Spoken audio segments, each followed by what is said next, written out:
ಕಥಾ ಮಾಧ್ಯಮಕ್ಕೆ ಸ್ವಾಗತ. ವಿಂಧ್ಯಾಚಲದ ಒಂದು ಕಾಡಿನಲ್ಲಿ ಹುಲಿಯೊಂದು ರಾಜ್ಯಭಾರ ಮಾಡ್ತಾ ಇತ್ತು. ಒಮ್ಮೆ ಬೆಳಿಗ್ಗೆ ತಿರುಗಾಡಲು ಹೋದಾಗ ಅದಕ್ಕೆ ನನ್ನ ಬಾಯಿಂದ ದುರ್ಗಂಧ ಬರ್ತಾ ಇದೆ ಎಂಬ ಸಂದೇಹ ಉಂಟಾಯಿತು. ಹಾಗೇಕೆ ಕಾರಣ ಮಾತ್ರ ತಿಳಿಯಲಿಲ್ಲ. ಅದು ದಿಟವೇ ಅಥವಾ ಅಲ್ಲವೇ ಎಂದು ಖಾತರಿಪಡಿಸಿಕೊಳ್ಳುವ ಮನಸ್ಸಾಯಿತು. ದಾರಿಯಲ್ಲಿ ಕತ್ತೆಯೊಂದು ಎದುರಾಯಿತು. ನನ್ನ ಬಾಯಿಂದ ದುರ್ಗಂಧ ಬರುತ್ತಿದೆಯೇ? ಕತ್ತೆಯನ್ನು ಕೇಳಿತು. ಕತ್ತೆ ತನ್ನ ಮೂರ್ಖತನವನ್ನ ಪ್ರದರ್ಶಿಸಿತು. ಅದರ ಮುಂದೆ ನಿಂತು ಹುಲಿಯ ಬಾಯಿಯ ಬಳಿ ಮೂಸಿತು. ಹೌದು ಪ್ರಭು, ನಿಮ್ಮ ಬಾಯಿಂದ ಕೆಟ್ಟ ವಾಸನೆ ಬರ್ತಾ ಇದೆ. ಅನುಮಾನವಿಲ್ಲ, ತಡೆಯಲಾಗದಷ್ಟು ದುರ್ಗಂಧ.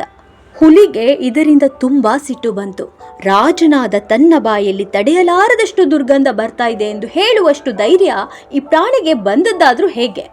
ತನಗೆ ಅಪಮಾನ ಮಾಡಿದ ಕತ್ತೆಯ ಮೇಲೆ ಒಮ್ಮೆಲೆ ಹಾರಿತು. ಅದನ್ನ ಬಡಿದು ಸಾಯಿಸಿ ಅದರ ಮಾಂಸವನ್ನ ತಿಂದು ತೇಗಿತು. ಒಂದೆರಡು ಹೆಜ್ಜೆ ಮುಂದೆ ಹೋದಾಗ ಕುರಿಯೊಂದು ಎದುರಾಯಿತು. ನಿಲ್ಲು, ನನ್ನ ಬಾಯಿಂದ ಕೆಟ್ಟ ವಾಸನೆ ಬರ್ತಾ ಇದೆ ಎಂಬ ಅನುಮಾನ ಬರ್ತಾ ಇದೆ. ನೀನು ಒಮ್ಮೆ ನೋಡಿ ಅದು ದಿಟವೇ ಎಂದು ಖಚಿತಪಡಿಸಿ ಹೇಳು. ಕುರಿಯನ್ನ ಹೆದರಿಸುವ ಧ್ವನಿಯಲ್ಲಿ ಹೇಳಿತು. ಕುರಿಯ ಬುದ್ಧಿ ಅಷ್ಟು ಚುರುಕಾಗಿರಲಿಲ್ಲ. ಆದರೂ ರಾಜನಿಗೆ ಅಪ್ರಿಯವಾದದನ್ನು ಹೇಳಿ ಅದರ ಕೋಪಕ್ಕೆ ಸಿಕ್ಕಬಾರದು ಎಂದು ಒಂದು ಕ್ಷಣ ಯೋಚಿಸಿತು. ದೂರದಲ್ಲಿದ್ದಾಗಲೇ ಹುಲಿಯ ಬಾಯಿಂದ ಕೆಟ್ಟದಾಗಿ ವಾಸನೆ ಬರ್ತಾ ಇತ್ತು. ಪ್ರಭು, ನಿಮ್ಮ ಬಾಯಿಂದ ಯಾವುದೇ ದುರ್ಗಂಧ ಬರ್ತಾ ಇಲ್ಲ. ಯಾರೋ ನಿಮಗೆ ಸುಳ್ಳು ಹೇಳಿದ್ದಾರೆ. ನೀವು ನಿಶ್ಚಿಂತೆಯಿಂದಿರಿ, ಕುರಿ ವಿನಮ್ರ ಧ್ವನಿಯಲ್ಲಿ ಹೇಳಿತು. ತನ್ನ ಬಾಯಿಂದ ದುರ್ಗಂಧ ಬರುತ್ತಿರುವುದರ ಬಗ್ಗೆ ಹುಲಿಗೆ ಕಿಂಚಿತ್ತೂ ಅನುಮಾನವಿರಲಿಲ್ಲ. ಮಾಂಸ ತಿಂದು ಅದರ ಬಾಯಿಗೆ ವಾಸನೆ ಕೆಟ್ಟದಾಗಿತ್ತು. ಕುರಿ ತನ್ನನ್ನು ಒಲಿಸಿಕೊಳ್ಳಲು ಈ ಮಾತನ್ನು ಹೇಳಿದೆ. ಇಂಥ ಹೊಗಳಿಕೆ ಮಾಡುವವರನ್ನ ನಂಬಬಾರದು, ಇದು ನಂಬಿಕೆಗೆ ಅನರ್ಹ ಪ್ರಾಣಿ ಎಂದು ಯೋಚಿಸಿ ಕುರಿಯ ಮೇಲೆರಗಿ ಅದನ್ನ ಕೊಂದು ಹಾಕಿತು.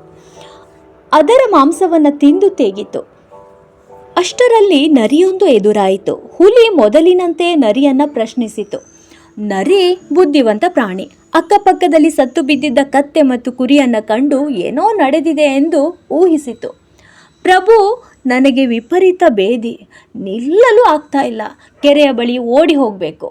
ಅಲ್ಲಿಂದ ಬಂದು ತಮ್ಮ ಬಾಯಿಯನ್ನು ಮೂಸಿ ನೋಡಿ ನಿಜವಾದ ವಿಷಯ ತಿಳಿಸ್ತೇನೆ ಎಂದು ಹೇಳಿ ಅಲ್ಲಿ ಒಂದು ಕ್ಷಣವೂ ನಿಲ್ಲದೆ ಅವಸರವಾಗಿ ಓಡಿತು.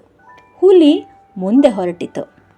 ಕೆಲವೊಮ್ಮೆ ಅಪ್ರಿಯವಾದ ಸತ್ಯವನ್ನು ಹೇಳುವ ಮೊದಲು 10 ಸಲ ಯೋಚಿಸಬೇಕಾಗತ್ತೆ. ಇದು ಮನುಕುಲದ ಮನದಾಳದ ಮಾತು. ಇನ್ನೊಂದು ವಿಚಾರದೊಂದಿಗೆ ಮತ್ತೆ ಸಿಗೋಣ. ಧನ್ಯವಾದ.